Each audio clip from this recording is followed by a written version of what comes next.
आधे ससुराल का भाड़ा। ये कहानी शुरू होती है वृंदावन से, जहाँ पार्वती अपने दो बेटे, बहू, पोते पोतियों के साथ रहती थी। वृंदावन एक बहुत ही खुशहाल घर था, जहाँ से आज तक कभी भी झगड़े की आवाज बाहर नहीं आई थी। सुबह सुबह पार्वती मंदिर से अपने घर लौट रही होती है, तभी कहीं से उड़ता हुआ एक ग्लास उसके पैर के पास आ गिरता है। घरों से कचरा फेंकते फेंकते ये लोग घर से बर्तन भी फेंकने लगे। हवा से नहीं आया, विमला के घर से आया है, उधर देख। तभी पार्वती की पड़ोसन विमला के घर की रसोई से एक पतीला बाहर आता है और फिर बहुओं की जोर जोर चिल्लाने की आवाजें आनी शुरू हो जाती हैं। ये देखिए, ये तो आजकल के घरों का हाल है। क्या गृहस्थी चलाएंगी ये बहुएं, खुद ही कुत्ते बिल्लियों की तरह लड़ती रहती है। बेचारी विमला। बहुत मुश्किल से पढ़ा लिखा कर इसने अपने बेटों को लायक बनाया था। बहुओं के परिवार वालों से 1 रुपया तक नहीं लिया था शादी में, और अब देखो। पार्वती ये कह रही थी कि विमला की बहुएं लड़ती हुई मोहल्ले में आ जाती हैं। घर पर लड़ते तुम दोनों का मन नहीं भरा, जो मोहल्ले में आकर लड़ने लग गई।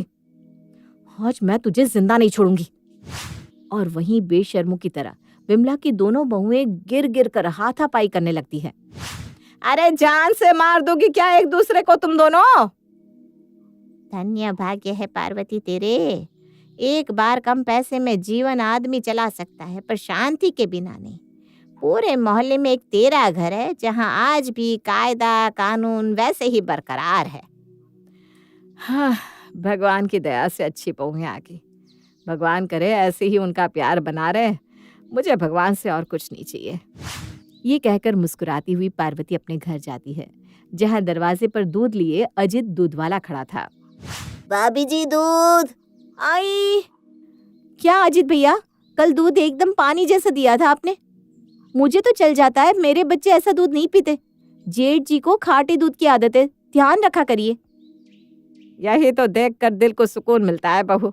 जहाँ मोहल्ले में एक ही घर की 2 बहुएं एक दूसरे की जान की दुश्मन बनी बैठी है, वहाँ किस तरह तू अपनी जेठानी के परिवार को अपना समझती है। वैसे भाभी, आज 1 पाव दूध कम है। ये सुनते ही सीमा वहाँ आती है। कोई बात नहीं, कम है तो मुझे 1 पाव कम दूध दे देना, पर तू पूरा दूध लेना नैना, तुझे दही भी तो जमानी है ना। तो कुछ इस तरह का नजारा था वृंदावन निवास का। अपने हिस्से में कम दूध लेकर सीमा रसोई में चली जाती है। ये नैना क्या समझती है कि मम्मी जी के सामने अच्छे बनने का ड्रामा करके घर का बड़ा हिस्सा वो ले लेगी। ऐसा मैं होने नहीं दूंगी। भागलपुर की हूं मैं, 1 इंच भी मेरे हिस्से का जाने नहीं दूंगी, भले उसके लिए 1 पाव दूध छोड़ना क्यों ना पड़े। इधर रसोई में सीमा खुद से बात करके अपनी भड़ास निकाल रही थी। वहां नैना अपनी माँ से फोन पर बात कर अपनी चिढ़न निकाल रही थी। न जाने कब इस घर का बंटवारा होगा मम्मी। सबसे बड़ी कमी तो मेरे पति की है। जब भी लगता है कि बंटवारा हो सकता है, ये अपने भाई के नाम की माला जपना शुरू कर देते हैं। अगर यही अच्छा कमाते होते ना, तो इस घर को छोड़कर मैं तो कब का जा चुकी होती। पर नहीं ना, इनका पेमेंट आप तो जानती हैं। जॉइंट फैमिली है, खर्चा तो मैनेज हो जाता है। इसी कारण बस चुप हूँ मम्मी। शाम के वक्त चाय पीते हुए हरि और पार्वती बातें कर रहे थे। भगवान ने हीरे जैसे बेटे दिए, इतनी प्यारी प्यारी बहू दी। बस जरा पैसे भी ठीक ठाक होते तो फिर टेंशन ना रहती। तभी अपने सास ससुर को इस बात पर बात करता देख नैना फौरन वहां आकर बैठ जाती है। यही सही वक्त है, पापा जी के पास 2 एफडी है। मैं भी जरा अपना गम सुना देती हूँ। इसी बहाने अगर एक भी एफडी तोड़ दी तो 20 लाख तो यूं आ जाएंगे।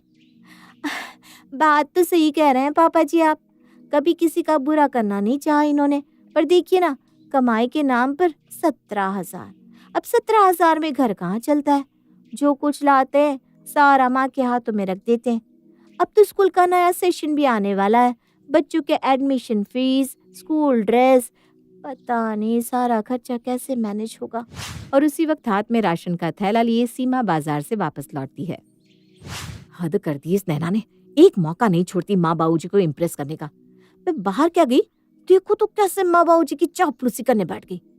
ऐसे ही कहीं मेरी पीठ पीछे ये इनसे कुछ ले ना ले। राशन कितना महंगा हो गया है मम्मी जी। एक तो बेचारे ये कितना कम कमाते हैं, आप तो जानती हैं। भगवान की कृपा से हमारे पास ये मकान है, वरना न जाने सब कैसे होता। इतनी तकलीफ हो रही है सबको तो कुछ तो करना ही पड़ेगा हरी जी। हम भी इनके माँ बाप हैं, हमारा भी कुछ फर्ज बनता है कि नहीं। हम तो ऊपर रहते हैं, नीचे का तल्ला तो पूरा खाली पड़ा है। मैं क्या सोच रही हूँ कि नीचे का हिस्सा किराए पर लगा देते हैं, 30-40 हजार तो उससे आ ही जाएंगे और घर का बजट भी संभल जाएगा। क्यों बहू? हाँ हाँ एकदम सही मम्मी जी। हाँ हाँ एकदम सही मम्मी जी। ये सुनते ही दोनों बहुएं खुशी के मारे एक दूसरे के गले लग जाती हैं। आखिरकार उनके हाथों में पैसे जाने वाले थे। रात को अपने समय से अनुज और नयन घर आते हैं। नैना और सीमा मिलकर सभी को खाना परोसती है और टेबल पर शुरू हो जाती है रेंट रखने की बातचीत। ये बहुत सही फैसला किया मम्मी आपने। नीचे 5 कमरे खाली पड़े हैं, एक क्या 2-2 परिवारों को रेंट लग सकता है नीचे। लग ही सकता है, लगवाना हो तो 3 परिवार को भी दे सकते हैं। 2-2 कमरे 2 फैमिली को दे देंगे और एक सिंगल कमरा किसी बैचलर को दे देंगे। जितने ज्यादा रेंटर उतना ज्यादा पैसा। तो आप इस चिंदी चोरी पर उतर आ रहे हैं लोग। इस तरह तो फिर दिक्कत है ना भैया। अब देखिए अभी तो हम सब साथ में रहते हैं, कोई कहीं भी रह लेता है, पर मेरा कमरा पड़ता है दाएं तरफ, यानी दाएं तरफ में घर के नीचे वाले हिस्से में जो 2 कमरे आए वो तो मेरे हिस्से के हुए, और वैसे आप लोगों की तरफ तो 3 कमरे चले जाएंगे, तो ये तो गलत बात हुई ना। मतलब ये तो गलत बात हुई ना। हाँ, भाड़ा आपको 3 कमरे का और हमें 2 कमरे का, ऐसा तो नहीं हो सकता। हाँ बस कर दी ना ओछी बात। अरे अभी तो हमने 3 कमरे 2 कमरे वाली कोई बात कही नहीं। ये तो खुद तेरे दिमाग की फितूर है। बड़ी भाभी करती रहती है, ये था तेरे मन में। अब तूने अपना असली रंग दिखाई दिया ना, तो कमरे अब 3 और 2 करके ही बटेंगे। ओह, तो सारा दिमाग आप ही लगा लेंगी सीमा जी। तो तुझे क्यों आग लग रही है? तू भी लगा ले दिमाग। तू भी अपना एक एक कमरा अलग अलग बैचलर को दे दे। एक कमरे में तूने दिखा दिया, जा ऊपर में जो इतना बड़ा कमरा लेकर बैठी है ना, मैंने तो कभी नहीं बोला। कभी देखा है मेरे कमरे का हाल? किसी कबूतर खाने से भी छोटा दिखता है। हाँ हाँ, जैसे मैंने आपको वो कमरा दिया था। मैं तो जब इस घर में आई थी, आप उस घर कमरे को खुद ही लेकर बैठी थी। मुझे तो बचा कुचा कमरा दिया गया था, वो भी किसी तरह मेरे पापा ने तुड़वा कर कमरे की मरम्मत करवाई। वरना जैसी मेरे कमरे की हालत थी ना, मुझे तो लग रहा था कि शादी की पहली रात कहीं परलोक ना सिधार जाऊं मैं। हाँ, रेंट आने की बात तो दूर है, अभी तो बस आइडिया रखा गया था कि पार्वती की आंखों के सामने उसकी हीरे जैसी बहुएं लड़ना शुरू कर देती हैं। ये तुम दोनों को क्या हो गया है? ये कैसी बातें कर रही हो तुम? तब नैना को समझ में आता है, अरे वो तो अपनी सास के सामने झगड़ रही है। घबरा गई मम्मी जी, घबरा गई। हम तो मजाक कर रहे थे, है ना सीमा भाभी? हाँ मम्मी जी, कमरा किसी के भी हिस्से का हो, क्या फर्क पड़ता है इन चीजों से? हमें तो कभी मतलब ही नहीं रहा, है ना? घबरा कर नैना और सीमा अपने अपने कमरों में चली जाती है। अभी सब कुछ मम्मी जी के सामने आ जाता, और ज्यादा बुरी अगर मैं दिख जाती तो मेरे हिस्से में आता हुआ रेंट भी चला जाता। ना बाबा ना, अब मैं कुछ ना बोलूंगी। कितनी तेज है नैना, मेरे मुंह से उसने बोली निकलवा ही दी। अब भी मम्मी जी के सामने बेकार में मैं बुरी बन जाती और हाथ आता हुआ रेंट भी चला जाता। अब मैं कुछ नहीं बोलूंगी, ना जी ना, मुझे नहीं बनना बुरा। इतने दिनों से अपने मन में जलन लिए नैना और सीमा जो अच्छी बहू बनने का नाटक कर रही थी, वो कहीं ना कहीं बाहर आ जाता है। किसी तरह नैना उस वक्त तो सब कुछ संभाल लेती है, पर कहते हैं ना, अगर आप चिप्स के पैकेट फाड़े और एक पीस खाकर रह जाए, ऐसा तो हो ही नहीं सकता। अगली सुबह भी कुछ ऐसा ही होता है। रोज की तरह सीमा रसोई में काम कर रही होती है। फोन पर बात करती हुई नैना रसोई में आती है। मैंने तो भाभी को माँ समान माना था मम्मी जी, पर मुझे क्या पता था अपने मन में भाभी इतना कुछ लिए बैठी है। वो तो कल बस मैंने बात को किसी तरह संभाल लिया, वरना न जाने क्या होता। मुझे तो लगा था कि माँ जी को हार्ट अटैक ही ना आ जाए। ओह, तो तू अब मेरी चुगली माँ जी से कर रही है? तो ये भी सुन ले, माँ जी भाड़े के पैसों के बंटवारे की बात भी आपकी बेटी नहीं की थी, और यहाँ फिर से सीमा और नैना सब कुछ भूल भाल कर रेंटर्स को लेकर कलेश करना शुरू कर देती हैं। अपनी बहुओं की आवाज सुनकर पार्वती रसोई में जाती है। अरे बहू, ये क्या मजाक है? तुम दोनों बार बार लड़ने का ड्रामा क्यों कर रही हो? ड्रामा नहीं मम्मी जी, कोई ड्रामा नहीं कर रही यहाँ। ये लड़की खुद को मेरी देवरानी कहती है, पर कितनी जलन है इसके मन में। अब आप ही बताइए, अब तक हम जब घर में रह रहे थे तो इसके कमरे की तरफ का हिस्सा इसका हिस्सा था और मेरी तरफ का हिस्सा मेरा। तो आज जब किराएदार आने की बात आई तो सब कुछ हिस्से के हिसाब से ही होना चाहिए ना। अब मेरे तरफ 3 कमरे हैं तो 3 कमरों का भाड़ा मुझे मिलना चाहिए। अब इसमें पैसे का बंटवारा क्यों हो? मतलब हर तरफ से मैं ही घाटे में रहूं? तो अब ये भी सुन लीजिए भाभी जी, अगर रेंटर्स आएंगे तो पानी भी इस्तेमाल करेंगे और पानी हमेशा नयन जी ही चढ़ाते हैं। आज तक जेठ जी ने घर के किसी काम में भी हाथ नहीं बटाया। ऊपर से भी हालत खराब थी और नीचे जाने की सीढ़ियाँ टूटी हुई थी, उसे भी ठीक मेरे पति ने करवाया। उस हिसाब से मेरा और ज्यादा हिस्सा बनता है। अपनी बहू को कुत्ते बिल्लियों की तरह लड़ता देखकर पार्वती कुछ समझ ही नहीं पा रही थी। तभी इस लड़ाई के बीच में अनु जाकर कहता है, मम्मी जी के जो पैसे बैंक में लगे हैं उसका इंटरेस्ट भी पीछे से नयन को मिलता था। तब तुम कहाँ थी नैना? और आज जब हमें फायदा होता दिखा तो कलेश करने आ गई। क्या मम्मी जी, आप अपने पैसों का इंटरेस्ट नयन को दे रही थी? ये क्या बात हुई मम्मी जी? काम करें हम और फायदा मिले इसे, ये तो गलत बात है। तो इतने दिनों से अच्छे बने रहने का नाटक कर रहे थे तुम सब, पैसे की बात आते ही कैसे एक दूसरे के जान के दुश्मन बन गए तुम सब। और तुम सब में बस मेरा एक नयन ही अलग निकला। तभी नयन वहां आकर कहता है, अब बात निकली है तो ये भी सुन लो फिर। कमाता हूँ मैं 27,000 और पूरे 17,000 मम्मी के हाथ में रखता हूँ। आप कितना देते हैं मम्मी को? 12,000। तो ये कौन सा करोड़ों में कमाते हैं? 40,000 में होता ही क्या है आजकल। लीजिए पापा, ये देखिए, गरीबी का रोना रोने वाली आपकी बहू का पति 40,000 कमाता है और देता है बस 12,000। ये है इन लोगों का असली रूप। मेरी कसम है तुम लोगों को, अगर अब किसी ने एक शब्द भी मुंह से निकाला तो। अब क्या था, पैसे की बात आती ही सभी का रूप सामने आ जाता है। वृंदा निवास जो अब तक सबकी नजरों में सबसे अच्छा परिवार था, अब लोग उसकी बातें बनाने लगे थे।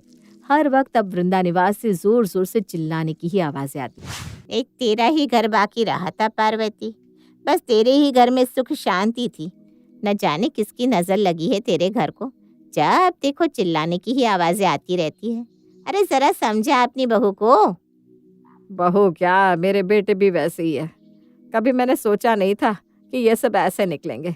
इतना कुछ मन में भर रखा है सभी ने एक दूसरे के लिए, मुझे तो कुछ समझ में ही नहीं आ रहा। अचानक इन सबकी मति को हो क्या गया। विमला से मिलने के बाद पार्वती अपने घर आती है। उसे आए 10 मिनट ही होते हैं कि तभी दरवाजे से अनु जाता है। अपनी तरफ के कमरे के लिए मैंने 2 किराएदार ढूंढ लिए मम्मी। 1 हफ्ते में वो लोग हमारा कमरा देखने आएंगे और जल्द से जल्द मैं उन्हें नीचे का कमरा किराए पर दे दूंगा। नीचे के कमरे में जाने के लिए आपको सबसे पहले बाहर का शटर खोलना पड़ेगा भैया। और शटर किसने लगवाया था? मैंने। पहले उसका हिसाब कर दीजिए, फिर अंदर ले जाइएगा अपने किराएदारों को, वरना ज्यादा दिमाग खराब हुआ मेरा तो शटर पर ही ताला लगा दूंगा। ये देखो, ये बोला सपूत। भाभी, नाना के हाथों का खाना तो मेरे गले से नीचे नहीं उतरता। आप मेरे लिए पूरियां बना दो भाभी, आप मेरे लिए पुलाव बना दो भाभी, आप मेरे लिए ये वो बना दो। मुझसे काम करवाते वक्त ये सब दिमाग में नहीं आया तेरे? नैना से रिश्ता लगवाने के लिए कम भाग दौड़ करवाई क्या तुमने? अब उसका भी हिसाब कर। शादी के पहले मेरा ही राशन खाता था तू। दे वो पैसे मुझे, फिर हटा लेना नीचे का शटर। ओहो, ये देखो बड़ा भाभी भाभी करते थे ना तुम। देख लो, गिना दी ना रोटी उन्होंने। और आप तो ऐसे बोल रही हैं भाभी जैसे बस आपने ही खाना बनाकर मेरे पति को खिलाया है। मैंने तो जेठ जी को कभी कुछ खिलाया ही नहीं। बिना बोले 2-2 महीने आप मायके जाकर बैठ जाती थी तो जेठ जी को खाना तो मैं ही डालती थी। ठीक है, फिर बंटवारा होगा तो पूरे घर का होगा। एक एक चीज 50-50 होगी।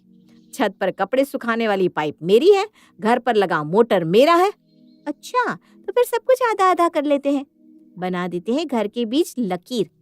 पर याद रखिएगा भाभी जी, रसोई और बाथरूम दोनों ही मेरे हिस्से में आएंगे। नीचे तो आप मुझे 2 कमरा देकर हटा देंगे, पर ऊपर बाथरूम और रसोई कैसे बनाएंगे? खुश हो गई पार्वती, तुझे ही लगाना था ना नीचे का हिस्सा किराए पर। बना दिया बजट तूने। भगवान कभी कभी कुछ लोगों को कम ही सुविधाएं देते हैं क्योंकि वो ज्यादा के हकदार होते ही नहीं।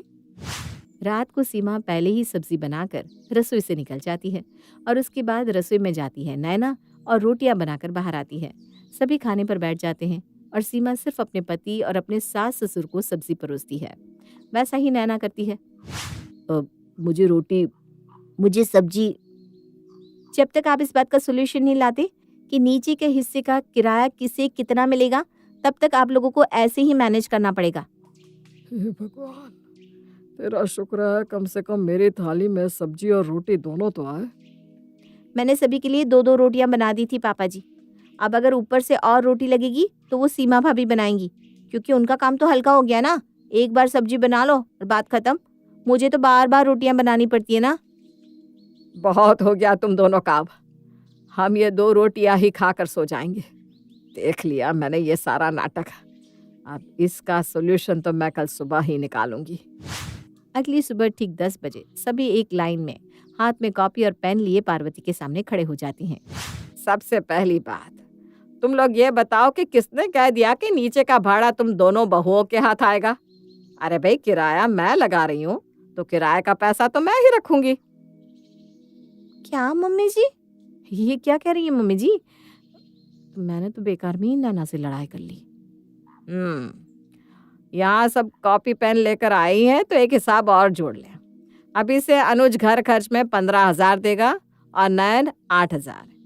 किसी को इस बदलाव से तकलीफ है तो वो मेरा घर छोड़कर जा सकता है। मेरी सारी की सारी एफडी घर में रह रहे मेरे दूसरे बच्चे को दी जाएगी। सभा बर्खास्त। और इतनी लड़ाइयों के बाद वापस से वृंदा निवास की वही हालत हो जाती है।